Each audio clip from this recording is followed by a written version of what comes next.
Alors mu am un débat autour de la constitution du bureau yéen ngeen waroon a occuper le poste de 8e vice-président yéen ngeen présenté Farba Ngom ñoom majorité bi parlementaire bi ñu ne warul nekk góor jigéen la war a nekk dans la foulée sax ñu lay accuser de ne pas plaider pour le droit des femmes polémique boobu nu mu fa demee polémique bi yomb na te dégg nga ma koy wax ci plénière bi dama leen ne loo gis mu nekk yoon c'est la loi le texte de la loi l'esprit de la loi xam nga lan moo koy doxal ay nit yoo xam ni dañoo am seen xel am seen xol am seen éducation am aussi naka lañ koy gisee ak ku ne ni ngay sagale sa moroom ci biir loi bi bien sûr il n'est pas question de violer la loi mais dans le respect de la loi toute forme de courtoisie est acceptée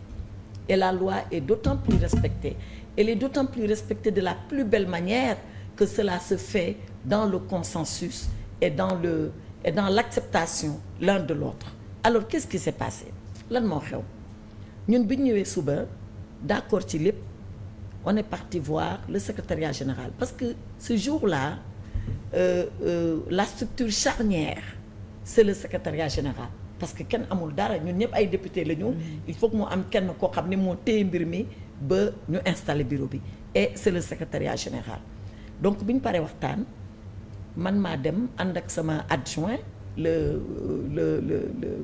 le vice-président président Djimou Souaré ñu dem ñu déposer suñu acte ñu ne secrétaire général bi voilà président groupe parlementaire voilà notre déclaration de constitution de groupe parlementaire la présidente c'est Aïssata Tall Sall le vice-président c'est Djimou Souaré et pour le poste de vice-président nous avons choisi un homme il est là ñu teg boobu ñoom parewuñu sax defe naa tabaguñu sax seen président assemblée nationale ñoo ngi woon seen waxtaan foofu mais honnêtement comme xamu woon dara ñun xamuñu woon lu ñuy def foofu biñ ko defee ba pare ñu dem on sait que dañu war a def parité et on se dit de deux choses l'une ñoom normalement bu ñu tànnee ku góor ku jigéen moo war a ubbi seen bureau seen vice-président yi jigéen bu ubbee 8e bi góor lay doon donc amul benn débat bu boobaa on applique la loi on applique parfaitement la loi et il n'y a plus rien à dire wala alors ñoom mën nañ ko def donte c'est une violation de la loi ñu tabb seen président mu nekk ku góor parce que ñun boobu xamuñu ban président la ñuy tabb mu nekk ku góor bu nekkee ku góor ñu jël peut-être beneen bu góor mu nekk premier vice-président bu boobaa 8e vice-président bi kon dafa war a nekk ku jigéen mais loolu dafa yàgg am assemblée bu amee assemblée xam nga nuñ koy régler la plupart du temps majorité bi mooy taxaw naan bon comme nii la ñun am nañ 7 on a de la flexibilité amul benn problème donc ku njëkk ñëw rek ne man kii laa joxe ñeneen ñi ñooy ñu ajusté wu parce que dafa ñaaw rafetul ce n'est ni élégant ni beau de venir dire benn bi ngeen am rek faxas leen ko ñun suñu 7 yi ñoo ñu écrasé leen. mais su Macky Sall tamit seen benn bi daan wane benn flexibilité. waaw man ni may mun a àddina du avancé bay soppeeku. yow ñii ay xale lañ fayantu lañ mën. waaw kon ñu xam ni daañu nekk 5 ans yu méttee ay xale yu góor lañ di ñu mayee dara. voilà daañu nekk 5 ans yu méttee xam nga majorité écrasante pour man ça doit pas être une majorité abusive ça ne doit pas être une majorité violente entre guillemets. Ouais, mais ça a toujours été comme ça. Donc man en tout cas j'ai vécu à l'Assemblée nationale. J'ai fait 7 ans. mais xam nga ba ngay nekk assemblée nationale. président bi day nekk góor. waaw may ma rek ma pare. su Macky Sall. waaw premier vice-président bi.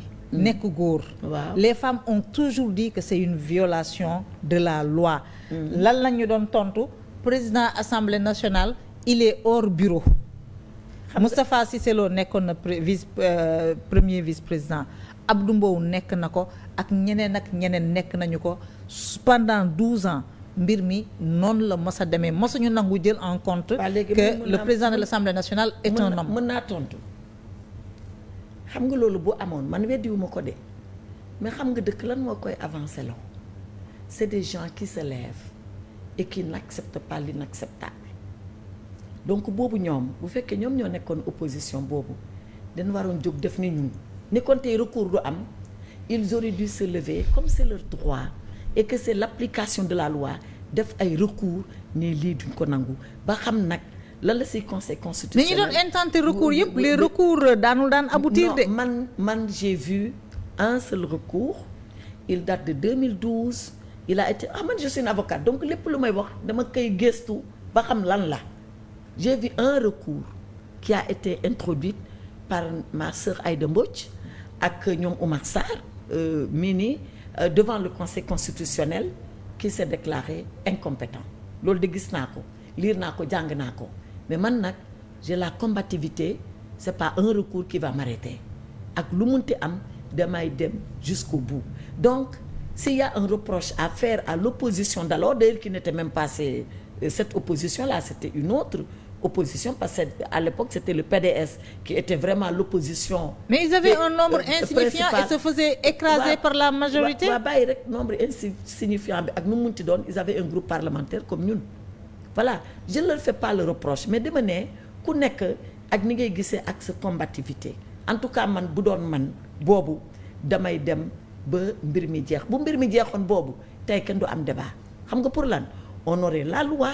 et on aurait eu l'application de la loi par la jurisprudence donc man su ma amee lu ma leen di tontu loolu laa leen di tontu teewul ni ñun ba tey on considère que li ñu def du yoon ñaari yoon ci naka. benn yoon bi mooy ni ñu jalgatee parité bi beneen yoon bi mooy nu ñu foqatee xam nga foqate lañ koy wax ak comment ils ont arraché le droit que nous nous tenons du suffrage universel parce que qu'est-ce qu'ils ont fait bi ñu nee indi leen jigéen on a dit que ñun on a un homme on l'a proposé ñoom dañu ne bu fekkee loolu la ñun suñu jigéenu bopp li ñuy dem jëli ñu teg ko et ils ont pris une femme de leur parti ñu teg ko or le 8e vice-président du ñoom ñoo ñu ko may du sarax biñ ñu may ñoom le 8e vice-président on le tient du suffrage universel xam nga l'Assemblée nationale elle a une particularité et toutes les assemblées démocratiques du monde marchent comme cela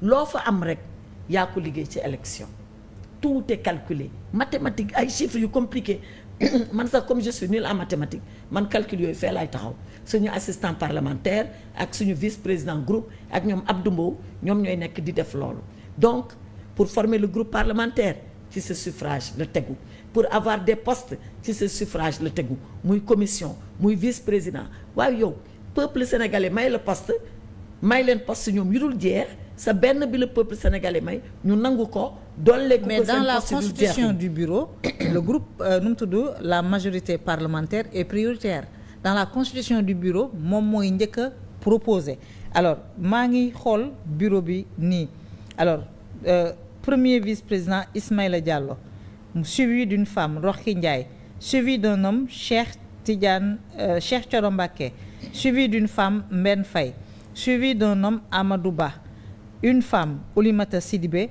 Samba Dang man logique pour logique si on se base sur la loi organique bi nga xam ne moom mooy organiser les choses à l'Assemblée nationale yéen jigéen ngeen waroon a proposer. Pourquoi vous n'avez pas fait l'effort pour prendre le poste là ngeen proposer jigéen au lieu ngeen arc-bouté wu ci góor. Ça c'est un argument qui ne tient pas, qui ne résiste pas comme on dit à l'analyse xam nga pour lan dagam da ngay commencer loi organique il faut commencer par dire que biñ falee Malick Ndiaye ba pare Malick Ndiaye dafa bokk bureau bi wala bokkul bureau bi. mais à ton avis la tradition parlementaire dañ ne bu ma nee tradition. loi ngay génnee non la loi bi dafa ne respect ferme et intégral de la loi de la parité. Sur la parité nañ dem ci loolu. bi nga xam ne dañ ko voté en 2010. respect ferme et intégral de la loi sur la parité. loolu la loi bi wax. waaw may mun a bàyyil ma tontu la mais c'est pas la pratique. waaw bàyyil ma tontu la nee naa la comme da nga ne respect ferme de la loi.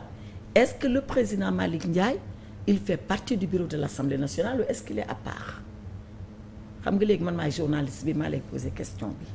tradition bi sous Macky Sall de 2012. non xaaral rek tradition la ak rituel bi. non dinaa ñëw ci tradition dañ ñu ne bokku ci. dinaa ñëw ci selon le règlement intérieur ci la bokk. xam nga Maïmouna yaa ngi bëgg yàq sa émission ci ko jar xam nga pour lan xam nga pour lan. non règlement intérieur bi daf ko ci boole. non defal nànk rek. mais dañ ñu ne bokk ci. defal nànk rek imposé ñu ko. defal nànk rek kenn imposé bu ko kenn xam nga pour lan parce que comme ni ma la ko waxee si le président El Malick Ndiaye fait partie du bureau son second ça doit être une dame. je suis d'accord. bu ñu respecter le principe de la loi. parce que sur la parité. waaw xam nga yaay évoqué loi. fa la lay tontu. donc loi bi loolu la wax si El Malick Ndiaye fait partie du bureau et je crois qu'il fait partie du bureau on peut pas le séparer du bureau c'est lui qui le préside ab l'initial moom la ki war a topp ci moom jigéen lay doon yaa ngi ma naan nag pratique bi. loolu mooy principe bi. c'est le principe non, édicté. c'est plus que le principe c'est la loi. Wow. C'est ce que la loi édicte. C'est pas un principe comme ça c'est une règle qu'on ne doit pas violer. sauf que ñoom violer nañ ko sauf que pour dire on va laisser passer la violation de la loi à cause de la tradition parce que les gens ont accepté et ont laissé faire et nous on dit maintenant on va arrêter. Pourquoi à l'époque les gens ne se sont pas levés pour dire que c'est ça la règle de la loi. Et pourquoi à l'époque, et je vous retourne la question, oui.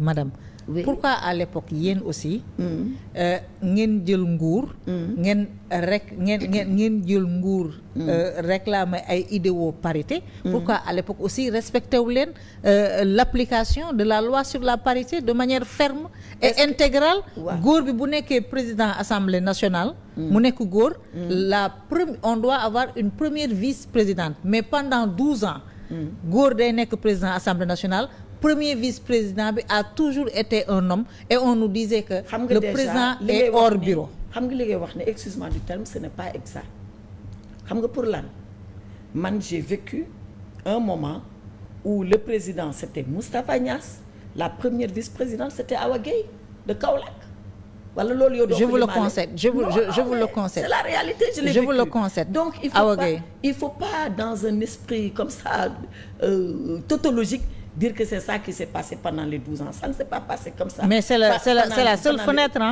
pendant les 12 ans je sais pas s'il y en a une autre. non il y en a pas une autre. moi je vice-présidente Awa Gueye rek moo ko fa. man je ne parle première vice-présidente Awa Gueye rek moo ko fa nekkoon comme femme. en tout cas Maïmouna moi je ne parle que de ce que je sais.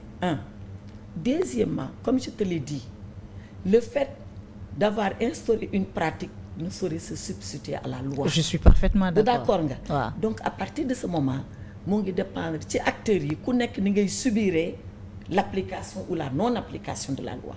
En tout cas moi je dis que si la loi elle n'est pas respectée moi je vais me dresser contre cela donte man kenn la. mais léegi. donte man kenn la comme ça bu boobaa may mun a excusez-moi comme ça bu boobaa on aura une jurisprudence ñu xam léegi mbir mi fii rek lay taxawee du neneen. waa léegi. voilà et on fait œuvre utile. majorité bi. dicté nañu seen loi ñoom ñu dugg ci rituel boobu nga xam ne moom lañ fa fekk. mais de manière stratégique et politiquement. mun leen woon rek nangu. ngeen imposer ngeen jox 8e poste de vice-président bi à une femme. moo gën. bureau bi ñoom waa Pastef ñu jël lépp. waaw ça aurait été et crois-moi Maïmouna en toute sincérité la posture la plus simple mais ça aurait été une posture de défaillance c'est-à-dire que tu vois qu'on a violé la loi mais tu dis c'est pas grave on ferme les yeux on laisse passer. après du tere ngeen def seen recours. non defal naa que non si on accepte qu'on ne peut pas faire un recours de ce qu'on a déjà accepté. Non, un recours pour montrer qu'il y a un dysfonctionnement dans la parité entre le président et le premier vice-président. On fait tomber notre propre bureau auquel on a adhéré. Non, ce n'est ni conséquent, ni logique, ce n'est même pas crédible. Moi, je ne peux pas jouer à ce jeu-là, personnellement. Donc, je réponds encore à ta question. Ta question, c'est de dire pourquoi vous n'avez pas mis une femme. C'est vrai, ça aurait été la réponse la plus simple. Mais pour moi, ça aurait été la réponse de fuite en avant.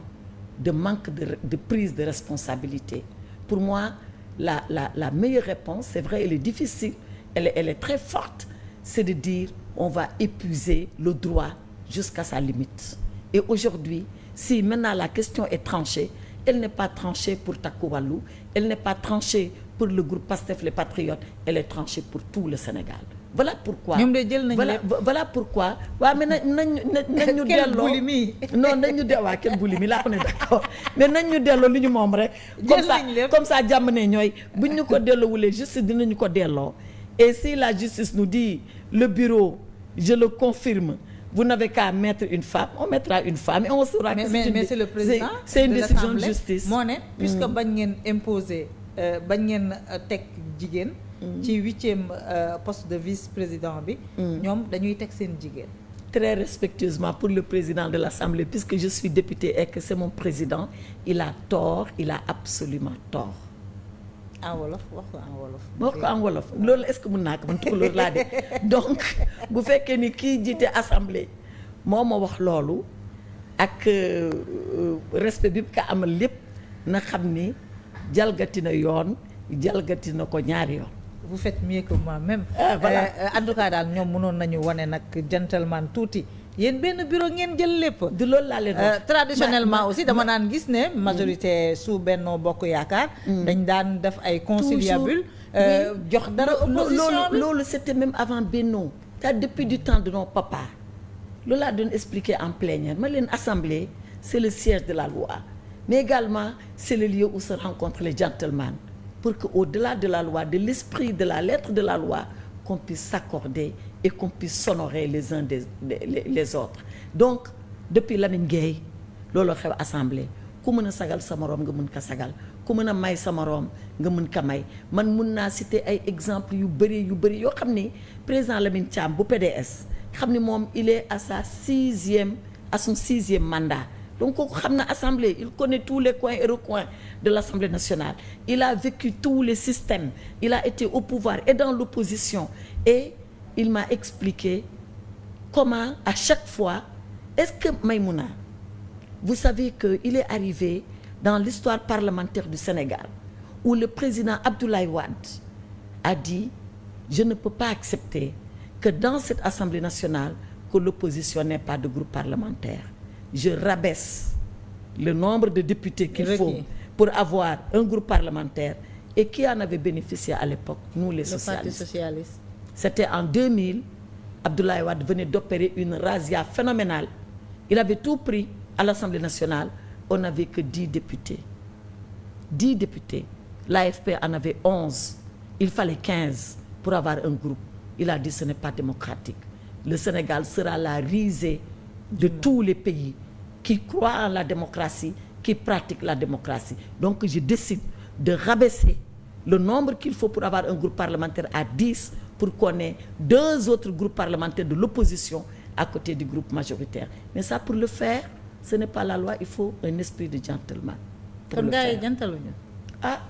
man dama nekk sa émission am yow da ngaa bëgg ñu tëj sa télévision yow maa ngi lay plaider pare wu ma ngay sànni ngay kaani sa émission. non bu ñu jantalul nañu wax ne jantaluñu. munoo ñëw 8 postes de vice-président nga jël lépp. man daal opposante la damay xaar bu dugg assemblée ba am immunité ma soog wax li ma ko wax bu ko waxee. non am nga immunité installé nañ la. du ma ko waxee fii sa émission. mais lan la ñoom accusé nañu la ne da nga violer la loi sur la parité da nga défavoriser les femmes da nga waroon a encourager groupe bi ñu choisir une femme. waaw mais Maïmouna man je suis une femme je crois beaucoup aux droits des femmes xam nga man lan laa dul def et peut-être c'est un défaut mais je l'assume mooy chaque fois di génne di wax ni def naa nangam bon de ce point de vue là je suis une paysanne tout couleur damay def rek ma ñëw toog les gens n'ont qu'à apprécier en bien comme en moins bien mais c'est pas important li ma def ak sama conscience moo ma amal solo donc man partout où j'ai été j'ai défendu les femmes te suñu xamoon ni ma koy défendre dans les dossiers que j'ai dans mon cabinet mais que le secret professionnel m'empêche de divulguer dañ xam ni man accusation boobu mënuñu ma ko porter te it duma def dara def mel ni ñuy bëgg a téye sa mbubb rek may fi pour dem sama yoon parce que buñ lay waxal loo xam ni du yow buñ lay waxal loo xam ne yow defoo ko loolu du la def dara parce que ça ne heurte pas ta conscience ni ma la ko waxee noonu la c'est-à-dire que on a voulu éprouver notre droit jusqu'au bout le plus simple nee naa la pour nous aurait été de dire on retire tout, on met une femme, plus simple. Mais on a choisi le plus difficile. Mais est-ce que Farba jëlu leen woon en tenaille aussi. est-ce que tu sais que Farba boobu secret la boo xam ne mën naa ko fi révéler. dafa taxaw neen man bëgguma sax ñu jàpp ni man maa indi wax jooju yëpp jël leen jigéen ngeen jox ko. kan Farba waaw il a dit ça mu may dégg ñeneen ñu nekkoon seede ñu ngi may dégg tam mais on a dit c'est une question de principe on va aller jusqu'au bout lu ñu am ñu xam ni loolu la et puis bureau bii nit ñi dañuy tëb di dal rek c'est pour 1 an. yàlla nañ ko fekkee ñun ñëpp.